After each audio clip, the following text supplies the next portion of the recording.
വളരെ സന്തോഷത്തിലുള്ള ഒരു ദിനമാണ്.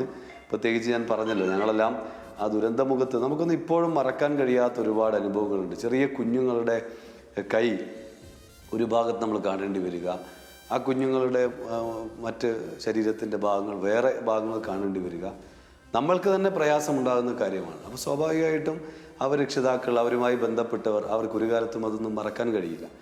അപ്പോൾ അവരുടെയെല്ലാം മുഖത്ത് ഇപ്പോൾ പുഞ്ചിരി വിടരുന്നു എന്നതിനേക്കാൾ വലിയൊരു സംതൃപ്തി യഥാർത്ഥത്തിലില്ല. അതാണ് സംസ്ഥാന സർക്കാരിൻ്റെ കരുത്ത്. തീർച്ചയായും ഈ ഗവൺമെൻറ് ഉണ്ടായതുകൊണ്ടാണ്, ഈ ഗവൺമെൻറ് ദുരന്തബാധിതരോടൊപ്പം ചേർന്നതുകൊണ്ടാണ് ഈ നിലയിൽ സാധ്യമായത്. അതിലൊരു സന്തോഷമാണ് തീർച്ചയായും പങ്കുവെക്കാനുള്ളത്. അതുതന്നെയാണ് താങ്കൾ സൂചിപ്പിച്ചതുപോലെ, എല്ലാം നഷ്ടമായവർ ഒരിക്കൽ നമ്മൾ അവരുടെ കണ്ണീര് കണ്ടു. ഇന്ന് ഇപ്പോൾ അവർ പുഞ്ചിരിക്കുമ്പോൾ അത് എല്ലാവർക്കും വേറെ ഹൃദ്യമായിട്ടുള്ള ഒരു കാഴ്ച കൂടിയാണ്. അവർക്ക് നഷ്ടമായതെല്ലാം തിരികെ കൊടുക്കാൻ സാധിക്കില്ല, എന്നാൽ പോലും അവരെ ഈ തരത്തിൽ അവർക്ക് ഒരു പുനരധിവാസം നൽകാൻ സാധിച്ചു എന്ന് പറയുന്നത് വലിയ കാര്യമാണ്. ഇതിൽ ഏറ്റവും പ്രധാനമെന്ന് പറയുന്നത് സമയബന്ധിതമായിട്ട് ഈ പദ്ധതി പൂർത്തിയാക്കാൻ സാധിച്ചു, അല്ലെങ്കിൽ അത് സാധ്യമായി എന്നുള്ളതാണ്. അപ്പോൾ അതിന് എത്രമാത്രം വലിയ വെല്ലുവിളികളായിരുന്നു നേരിടേണ്ടി വന്നത്?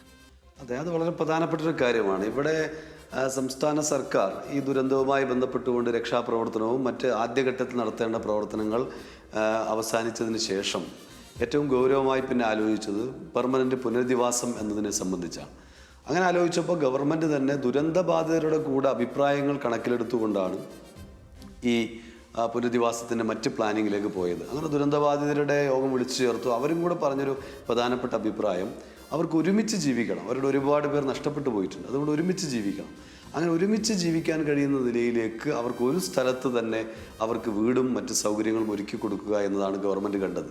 കേവലമായൊരു വീട് നൽകുക എന്നതല്ല, ബാക്കി എല്ലാ സൗകര്യങ്ങളും അടങ്ങുന്ന ഒരു ടൗൺഷിപ്പ്, ലോകോത്തര നിലവാരമുള്ള ടൗൺഷിപ്പ് നിർമ്മിച്ച് നൽകുക എന്നാണ് ഗവൺമെൻറ് കണ്ടത്. അതോടൊപ്പം തന്നെ നമ്മൾ കാണണം, ആ ടൗൺഷിപ്പ് നിർമ്മിക്കുന്നത് ഈ ജില്ലയിലെ ഏതെങ്കിലും ഉൾപ്രദേശത്താവാൻ പാടില്ല. പകരം ജില്ലയിലെ ഏറ്റവും പ്രധാനപ്പെട്ട ഒരു പട്ടണമാണ് കൽപ്പറ്റ ജില്ലയുടെ ആസ്ഥാനമാണ്. ആ ആസ്ഥാനത്ത് തന്നെ, കൽപ്പറ്റ പട്ടണത്തിൽ തന്നെ ഇവർക്ക് അതിനാവശ്യമായ ഒരു സൗകര്യമൊരുക്കുന്ന നിലയിലുള്ള ഒരു പുനരധിവാസത്തെക്കുറിച്ചാണ് ഗവൺമെൻറ് ആലോചിച്ചത്. അങ്ങനെ വന്നപ്പോൾ എൽസ്റ്റൺ എസ്റ്റേറ്റ് ഏറ്റെടുക്കാൻ തീരുമാനിച്ചു. ആ ഏറ്റെടുക്കാൻ തീരുമാനിച്ചപ്പോൾ മാനേജ്മെൻറ്റ് കോടതിയെ സമീപിച്ചു. നിയമവ്യവഹാരങ്ങൾ നേരിടേണ്ടി വന്നു. ഗവൺമെൻറ് വലിയ രൂപത്തിൽ ആ കാര്യങ്ങൾ ഇടപെട്ടുകൊണ്ട് അനുകൂലമായ വിധി സമ്പാദിച്ചു. പക്ഷെ വീണ്ടും സുപ്രീം കോടതി ഉൾപ്പെടെയുള്ള ഉയർന്ന കോടതികളിലേക്ക് മാനേജ്മെൻറ്റ് പോകുന്ന നിലയുണ്ടായി. കോടതിയിൽ പണം കെട്ടിവെച്ചുകൊണ്ട് ഗവൺമെൻറ് ഈ സ്ഥലം ഏറ്റെടുക്കാൻ ആവശ്യമായ നിലപാട് സ്വീകരിച്ചു.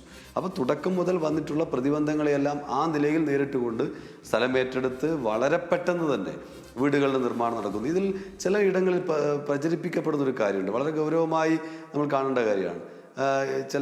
മറ്റ് ചില സംഘടനകളൊക്കെ ചില വീടുകൾ ചില പ്രദേശത്ത് കൊടുത്തിട്ടുണ്ട്, സന്നദ്ധ സംഘടനകളും മറ്റുമല്ല. അപ്പം അവർ കൊടുത്തതിന് ശേഷമാണല്ലോ ഗവൺമെൻറ് കൊടുക്കുന്നത് എന്ന നിലയിലൊക്കെ ചോദ്യങ്ങളുണ്ട്. ഗവൺമെൻറ് 50 വീടോ 100 വീടോ 150 വീടോ അല്ല ഇന്ന് കൊടുത്ത 178 വീടോ ഒക്കെ മാത്രമാണ് നിർമ്മിച്ചതെങ്കിൽ ഇതിനേക്കാൾ എത്രയോ മുമ്പ് നമുക്ക് ഈ വീടുകൾ കൊടുക്കാൻ കഴിയും. പക്ഷെ ഗവൺമെൻറ് 410 വീടുകളും നിർമ്മിക്കാനുള്ള പ്രവർത്തനമാണ് ഒരുമിച്ച് ആരംഭിച്ചത്. അല്ലാതെ കുറച്ച് വീടുകൾ നിർമ്മിച്ചു കൊടുത്ത് ബാക്കി വീടുകൾ പിന്നീട് അത് കഴിഞ്ഞതിന് ശേഷം നിർമ്മിക്കുക എന്നുള്ളതല്ല എടുത്തത്. ഈ ലിസ്റ്റിൽ ഉൾപ്പെട്ട എല്ലാവർക്കുമുള്ള വീടുകൾ ഒരുമിച്ച് നിർമ്മിക്കുകയാണ് ചെയ്തത്. എന്നാൽ ചില ഭൂമിശാസ്ത്രപരമായ ചില പ്രദേശത്തിൻ്റെ പ്രശ്നം കൊണ്ടാണ് കുറച്ച് വീടുകൾ പൂർത്തിയാവാതിരുന്നത്. ആദ്യ ഫേസിൽ 178 പേർക്ക് വീട് കൊടുക്കുന്നു. അപ്പോൾ ആ നിലയിൽ ഗവൺമെൻറ് വീട് നിർമ്മാണം മുന്നോട്ട് പോയി. നമുക്കറിയാമല്ലോ, മറ്റു തരത്തിലുള്ള ഇപ്പോൾ കേന്ദ്ര ഗവൺമെൻറ് സ്വീകരിച്ച നിലപാടുണ്ട്. മനുഷ്യരായി പോലും ഈ ദുരന്തബാധിതരെ പരിഗണിക്കാതെ കേന്ദ്ര ഗവൺമെൻറ് സ്വീകരിച്ച നിലപാടിൻ്റെ ഭാഗമായുള്ള പ്രതിസന്ധികൾ നമ്മൾ നേരിട്ടു.